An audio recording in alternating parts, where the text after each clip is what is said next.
हुंड्याच्या अमानुष छळाने तरुणीचा जीव धोक्यात. लग्नाआधीच लाखो रुपयाची मागणी, धमक्या आणि अपमान. मिरजमधील उच्चशिक्षित तरुणीचा विष प्राशनाचा टोकाचा निर्णय. मिरज येथील एका सुसंस्कृत कुटुंबातील उच्चशिक्षित तरुणीने लग्न पुणे येथील अजीब शब्बीर शिकलगार यांच्याशी निश्चित झाले होते.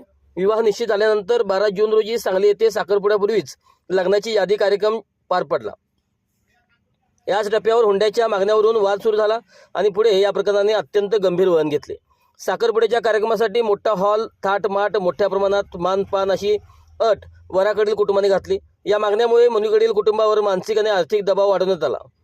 समाजातील प्रतिष्ठेच्या भीतीपोटी मुलीकडील कुटुंबाने नातेवाईक व परिचिताकडून पैसे गोळा करून सुमारे 6 लाख रुपये खर्च करून साखरपुडा करून दिला. मात्र त्यानंतरही पैशाच्या मागण्या थांबल्या नाहीत. मुलाच्या कपड्यासह 2 लाख रुपये रोख मागण्यात आले. ती रक्कम दिल्यानंतरही पुन्हा 30,000 रुपये ते गुगल पेद्वारे स्वीकारण्यात आले. एवढ्यावर न थांबता वराकडील कुटुंबाची पैशाची मागणी ही वाढतच गेली. यानंतर कधी 2 लाख, कधी 5 लाख, तर कधी 20 लाख रुपयाची मागणी होऊ लागली. लग्नाची तारीख जवळ येताच थेट 20 लाख रुपये हुंडा, 10 तोळे सोन्याचे दागिने आणि 4 चाकी गाडी देण्याची अट घालण्यात आली. ही मागणी पूर्ण न झाल्यास लग्न मोडण्याची, तसेच तक्रार अर्ज केल्यास जीवे मारण्याची धमकी देण्यात आल्याचा आरोप मुलीकडील कुटुंबाने केला आहे.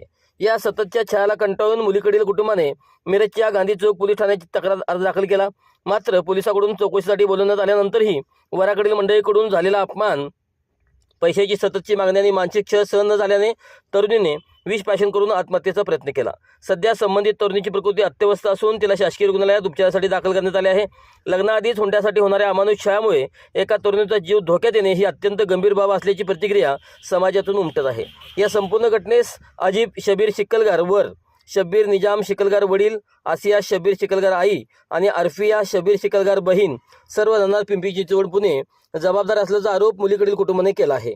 मुलीच्या आई वडिलांनी लग्नाआधीच आमच्या मुलीचा मानसिक व आर्थिक छळ करण्यात आला, समाजात आमची बदनामी झाली, या अन्यायाला जबाबदार असणाऱ्यांना कठोरात कठोर शिक्षा झालीच पाहिजे आणि आमच्या मुलीला न्याय मिळालाच पाहिजे अशी ठाम मागणी केली आहे.